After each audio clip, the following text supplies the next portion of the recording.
എന്നെ അടിച്ചപ്പം എനിക്ക് ഒരു നിവൃത്തിയില്ല. ഏതോ ഒരു ചേട്ടൻ്റെ കയ്യിലിരുന്ന ഒരു കാലം കൂടെ എൻ്റെ കയ്യിൽ കിട്ടി. ഞാൻ ആ കാലം കൂടെ എടുത്ത് ഞാനും തിരിച്ചു കൊടുത്തു. കാരണം എല്ലാവർക്കും ജീവനിൽ കൊതിയില്ലേ. താങ്കൾ മദ്യപിച്ചിട്ടുണ്ടായിരുന്നോ? അവർ ചുമ്മാ പറയുന്നതാണ്. ബ്രത്ത് അനലൈസർ വെച്ച് ഊതിച്ചിരുന്നോ? അവർ ഊതിച്ചിരുന്നു. അപ്പം ആദ്യം അടിച്ചില്ല. പിന്നെ ഞാൻ പോലീസിനോട് വ്യക്തമായിട്ട് പറഞ്ഞതാണ് പേഷ്യൻ്റ് ആണെന്ന് പറഞ്ഞു. പക്ഷേ പോലീസ് അത് ചെവിക്കൊണ്ടില്ല. എൻ്റെ പേരിൽ FIR എടുത്തു, ഡ്രങ്കൻ ഡ്രൈവിങ്ങിന്. ഒരു യുവതിയും നാട്ടുകാരും തമ്മിൽ നടു റോഡിൽ കയ്യാങ്കളി ഉണ്ടാകുന്നതിന്റെ ദൃശ്യങ്ങൾ കഴിഞ്ഞ ദിവസം സമൂഹ മാധ്യമങ്ങളിൽ വ്യാപകമായി പ്രചരിച്ചിരുന്നു. കോട്ടയം തുരുത്തിയിലാണ് ഇത്തരമൊരു സംഭവം ഉണ്ടായത്. ഇത്തിത്താനം സ്വദേശിയായ ജോമി ജോസഫാണ് ഈ ദൃശ്യങ്ങളുള്ള സ്ത്രീ. ജോമി മദ്യപിച്ച് വാഹനം ഓടിച്ചുവെന്നും ഒരു ഇരുചക്ര വാഹനത്തിൽ ഇടിച്ചുവെന്നും ഇത് ചോദ്യം ചെയ്തപ്പോൾ നാട്ടുകാരെ ജോമി കയ്യേറ്റം ചെയ്തു എന്നുമാണ് നാട്ടുകാർ പറയുന്നത്. ചിങ്ങവനം പോലീസ് മദ്യപിച്ച് വാഹനം ഓടിച്ചതിന് ജോമിക്കെതിരെ കേസെടുക്കുകയും ചെയ്തിട്ടുണ്ട്. എന്നാൽ സംഭവിച്ചത് ഇതൊന്നുമല്ല എന്നുള്ളതാണ് ജോമി പറയുന്നത്. ജോമി തന്നെ ഇപ്പോൾ നമുക്കൊപ്പം ചേരുകയാണ്. അന്ന് എന്താണ് യഥാർത്ഥത്തിൽ അവിടെ സംഭവിച്ചത്? ആക്ച്വലി എൻ്റെ വീട് മലകുന്നം ഭാഗത്താണ്. അപ്പം ഞങ്ങൾ രാവിലെ എൻ്റെ ഫാമിലി എല്ലാവരുമായിട്ട് ഞങ്ങൾ എടത്തോപ്പള്ളിയിലൊക്കെ പോയേക്കുമായിരുന്നു. അത് കഴിഞ്ഞ് ഗ്രാൻഡ് അജന്തയിൽ തന്നെ വന്ന് ഞങ്ങൾ ഫുഡെല്ലാം കഴിച്ച് വീട്ടിൽ എൻ്റെ പേരൻസിനെ കൊണ്ടുവിട്ട് കഴിഞ്ഞപ്പോൾ മമ്മി പറഞ്ഞു മമ്മിക്ക് വൈകിട്ടത്തേക്ക് ഫുഡ് ഉണ്ടാക്കാൻ മേല, അമ്മ പോയി എന്നാൽ ഫുഡ് വാങ്ങിച്ചുകൊണ്ട് വരാൻ വേണ്ടി പറഞ്ഞു. അപ്പോൾ അങ്ങനെ ഞാൻ വണ്ടി എടുത്തുകൊണ്ട് മലകുന്നം സൈഡിൽ നിന്ന് വരുന്ന വഴിയായിരുന്നു. അപ്പോൾ റൈറ്റ് സൈഡിൽ തന്നെ നമ്മുടെ ഗ്രാൻഡ് അജന്ത. അപ്പം ആ ഒരു 50 മീറ്റർ ഉള്ളു. അതാണ് ഞാൻ റൈറ്റ് ഇൻഡിക്കേറ്റർ ഇട്ട് അങ്ങോട്ട് കയറാൻ വേണ്ടി നിന്നപ്പം ഒരു ബൈക്കിൽ ഒരു 3 പിള്ളേർ അവർ വന്ന് നമ്മുടെ വണ്ടിയിലോട്ട് ഇടിക്കുക. ഞാൻ അപ്പം തന്നെ വണ്ടി നിർത്തി. ഞാൻ കാറിൽ നിന്ന് ഇറങ്ങുകയും ചെയ്തു. അപ്പോഴത്തേക്ക് അവരും ഇറങ്ങി എന്നെ ചേച്ചി കാണിക്കുന്നത് ഇങ്ങനെയാണോ വണ്ടി ഓടിക്കേണ്ടതെന്ന് ചോദിച്ചു. ഞാൻ പറഞ്ഞു മോനെ ഇത് റൈറ്റ് സൈഡ് 50 മീറ്റർ ഉള്ളതുകൊണ്ട് ഞാൻ റൈറ്റ് ഇൻഡിക്കേറ്റർ ഇട്ട് ഇങ്ങോട്ട് കയറാൻ നോക്കിയെന്ന് പറഞ്ഞു. അപ്പോൾ അവരും ഓക്കെ, അവർക്ക് പ്രശ്നങ്ങളൊന്നുമില്ല. പിന്നെ എനിക്കറിയത്തില്ല, വലിയൊരു ആൾക്കൂട്ടമാണ് നമ്മുടെ ദേഹത്തോട്ട് വന്നിട്ട് നമ്മുടെ വണ്ടിയുടെ ഡോറിനട്ടെല്ലാം ചവിട്ടി, റെയിൻ ഗാർഡെല്ലാം ചവിട്ടി പൊളിച്ചു, എല്ലാം ചെയ്തിട്ട് എന്നെ അടിച്ചു. അപ്പോൾ എന്നെ അടിച്ചപ്പം എനിക്ക് ഒരു നിവൃത്തിയില്ല. ഏതോ ഒരു ചേട്ടൻ്റെ കയ്യിലിരുന്ന ഒരു കാലം കൂടെ എൻ്റെ കയ്യിൽ കിട്ടി. ഞാൻ ആ കാലം കൂടെ എടുത്ത് ഞാനും തിരിച്ചു കൊടുത്തു. കാരണം എല്ലാവർക്കും ജീവനിൽ കൊതിയില്ലേ. താങ്കൾ മദ്യപിച്ചിട്ടുണ്ടായിരുന്നോ? ഇല്ല, ഞാൻ മദ്യപിച്ചിട്ടില്ല. ഞാനൊരു ലിവർ ട്യൂമർ പേഷ്യൻ്റാണ്. അപ്പം ഞാൻ ഒത്തിരി മെഡിസിൻ കഴിക്കുന്നുണ്ട്. ഞാൻ സെൻറ് തോമസ് ഹോസ്പിറ്റൽ ചെത്തിപ്പുഴയിലെ ഡോക്ടർ മുരളി അപ്പുക്കുട്ടൻ്റെ പേഷ്യൻ്റാണ്. അപ്പം അതിൻ്റെ സിറപ്പും കാര്യങ്ങളൊക്കെ ഞാൻ കുടിക്കുന്നുണ്ട്. പിന്നെ എനിക്ക് എൻ്റെ ജീവനിൽ കൊതിയില്ലേ. അപ്പോൾ പിന്നെ ഞാൻ എന്ത് ചെയ്യും? എനിക്ക് അടിക്കാതിരിക്കാൻ യാതൊരു നിവൃത്തിയില്ല.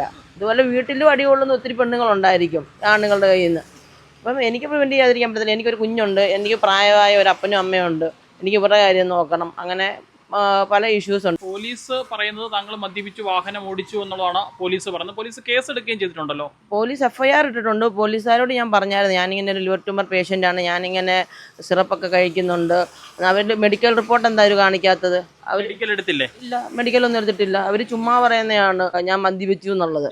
ബ്രത്ത് അനലൈസർ വെച്ച് ഊതിച്ചിരുന്നോ? അവർ ഊതിച്ചിരുന്നു. അപ്പോൾ എന്താ സംഭവിച്ചത്? അപ്പം ആദ്യം അടിച്ചില്ല. പിന്നെ ചെറുതായിട്ട് ഇച്ചിരി സൗണ്ട് വന്നു.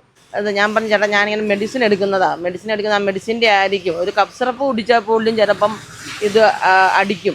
ഇനി അതാണോന്ന് എനിക്കറിയത്തില്ല. അത് ഞാൻ കൃത്യമായിട്ട് ഞാൻ പറഞ്ഞു, ഞാൻ ഇങ്ങനെ ഇത്രയും മെഡിസിൻ എടുക്കുന്നതാണ്. ഞാൻ കുറേ കമൻറ്റുകളൊക്കെ കണ്ടു. വയ്യാത്തവളാണെങ്കിൽ വീട്ടിൽ ഇരിക്കണം, ഇറങ്ങി നടന്ന് പബ്ലിക്കിൻ്റെ മണ്ടയ്ക്ക് കയറുകയല്ല. ഞാൻ വയ്യാതെ വീട്ടിൽ ഇരുന്ന് കഴിഞ്ഞാൽ എൻ്റെ കുഞ്ഞിന് ഇവർ കൊണ്ട് ചിലവിന് കൊടുക്കും.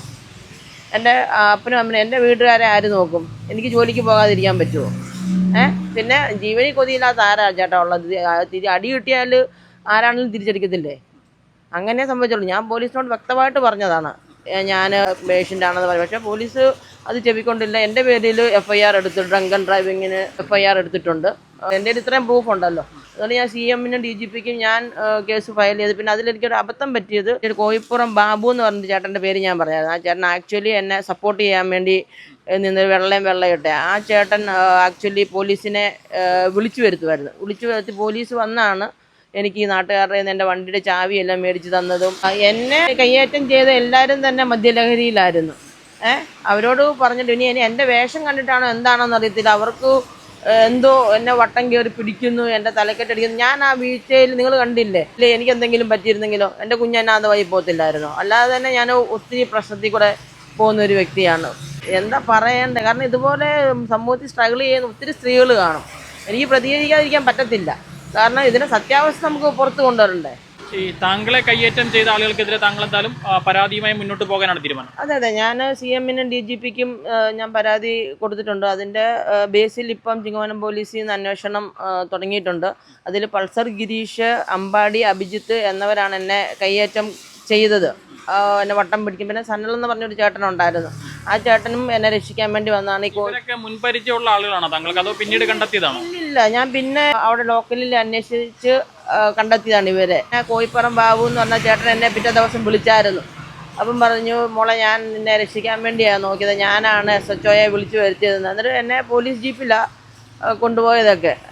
ഞാൻ ഡ്രങ്കനാണെന്ന് പറഞ്ഞ് എനിക്ക് വണ്ടിയൊന്നും തന്നൊന്നുമില്ല. എന്നെ പോലീസ് ജീപ്പിലാണ് കൊണ്ടുപോയത് ഒക്കെ ചെയ്തത്. ഒരിക്കലും സ്ത്രീകളെ കയ്യേറ്റം ചെയ്യരുത്. എന്ത് റൈറ്റ്സ് ആണുള്ളത്? ഭർത്താവിന് ഭാര്യനെ അടിക്കാനുള്ള റൈറ്റ്സ് ഉണ്ടോ? പോലീസിന് തന്നെ സ്ത്രീകളെ അടിക്കാനുള്ള റൈറ്റ്സ് ഉണ്ടോ? അപ്പോഴാണ് നാട്ടുകാർ ഇതൊക്കെ ശരിയായിട്ടുള്ള നടപടിയാണെന്നൊന്നും എനിക്ക് തോന്നുന്നില്ല. നമ്മൾ ഇപ്പം കുലസ്ത്രീയെ പോലെ, ഞാനൊരു ഫിറ്റ്നസ് ട്രെയിനറാണ്. എനിക്ക് സാരി ഉടുത്ത് ഒന്നും നടക്കാനൊന്നും എനിക്ക് പറ്റത്തില്ല. എൻ്റെ ഡ്രസ്സിങ് വേഷം ഇപ്പോഴും ഇങ്ങനെയാണ്. ഞാൻ ചിലപ്പം വീട്ടിൽ ചെല്ലുമ്പോൾ ഷോർട്സ് ആയിരിക്കും ഇടുന്നത്. അതൊന്നും അവർക്ക് ഇഷ്ടപ്പെട്ട് കാണത്തില്ല. അവർ വട്ടം കയറി പിടിക്കുക, കെട്ടിപ്പിടിക്കുക, ഇടിക്കുക, എന്നെ ആവശ്യമില്ലാത്ത സ്ഥലങ്ങളിലൊക്കെ കയറി പിടിക്കുക. എന്തൊക്കെയാ നിങ്ങൾ കണ്ടതല്ലേ, വീഡിയോ കണ്ടതല്ലേ? എന്നെ രക്ഷിക്കാൻ വന്ന ആളുകൂടെ മറിഞ്ഞു വീണ് ആ ചേട്ടൻ, ആ സനലെന്ന് പറഞ്ഞ ചേട്ടനെ വരെ അടിച്ച്. എനിക്ക് എൻ്റെ വീട്ടിൽ പോലും കയറാൻ വയ്യാത്ത അവസ്ഥയാണ്. കാരണം നിങ്ങളെല്ലാവരും കണ്ടു കാണുമല്ലോ എന്തുമാത്രം വൈറലായി. ഭയങ്കരമായിട്ട് ഈ ന്യൂസ് എല്ലാ ചാനലിലും വന്നു, എല്ലായിടത്തും വന്ന്. ഞാൻ എന്ത് ചെയ്യാൻ പറ്റും? നമ്മളെങ്ങനെ തെളിയിക്കും? എനിക്ക് എൻ്റെ മെഡിക്കൽ റിപ്പോർട്ട്സ് കാണിക്കാനേ പറ്റത്തുള്ളൂ, അല്ലെങ്കിൽ എൻ്റെ മെഡിസിൻ കാണിക്കാൻ എനിക്ക് പറ്റത്തുള്ളൂ. അതിൽ കൂടുതലൊന്നും എനിക്ക് ചെയ്യാൻ പറ്റത്തില്ല. എനിക്ക് ഇവിടുന്ന് നീതി കിട്ടിയില്ലെങ്കിൽ അങ്ങേയറ്റം വരെ ഞാൻ ഇപ്പം പ്രധാനമന്ത്രിയെ കാണണമെങ്കിൽ അവിടം വരെ പോയി ഞാൻ കാണും. കാരണം ഞങ്ങൾ ബേസിക്കലി അത്ലറ്റാണ്. ഞാൻ സ്പോർട്സ് കോട്ടയല്ല ഡിഗ്രി വരെ പഠിച്ചത്. നമ്മുടെ കൂടെ ഉള്ളവരെല്ലാവരും കേന്ദ്ര ഗവൺമെൻറ്റിലും എല്ലാവരും വർക്ക് ചെയ്യുന്നവരാണ്. അപ്പം നമുക്കതുപോലെ ആൾക്കാരുണ്ട്. ഞാൻ ആ രീതിയിൽ മുന്നോട്ട് പോകും. താൻ മദ്യപിച്ചിരുന്നില്ല, ഈ സംഭവം നടക്കുന്നതിന് തൊട്ട് മുൻപ് മരുന്ന് കഴിച്ചിരുന്നു, അത് മാത്രമാണ് ചെയ്തതെന്നുള്ളതാണ് ജോമി പറയുന്നത്. എന്താണെങ്കിലും മദ്യപിച്ച് വാഹനം ഓടിച്ച് അപകടമുണ്ടാക്കിയതിന് ജോമിക്കെതിരെ ചിങ്ങവനം പോലീസ് കേസെടുക്കുകയും ചെയ്തിട്ടുണ്ട്. ഈ സംഭവത്തിൽ പോലീസിന്റെ നടപടിക്കെതിരെ നിയമപരമായി മുന്നോട്ട് പോകും എന്നുള്ളതാണ് ജോമി നിലവിൽ വ്യക്തമാക്കിയിരിക്കുന്നത്. കോട്ടയത്ത് നിന്നും ക്യാമറമാൻ അരുൺ മലയിലിനൊപ്പം Rahul Irumbukuzhi, focus news team.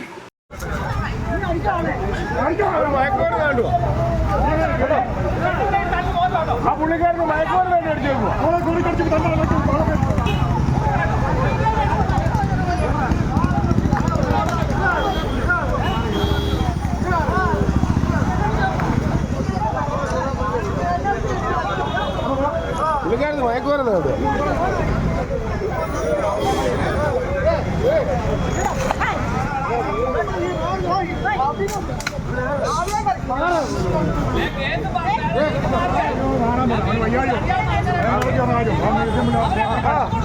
അവനും തീരെ വയ്യാട്ടോ, അവനതിനകത്ത് കയറുന്ന കാര്യമാണ്.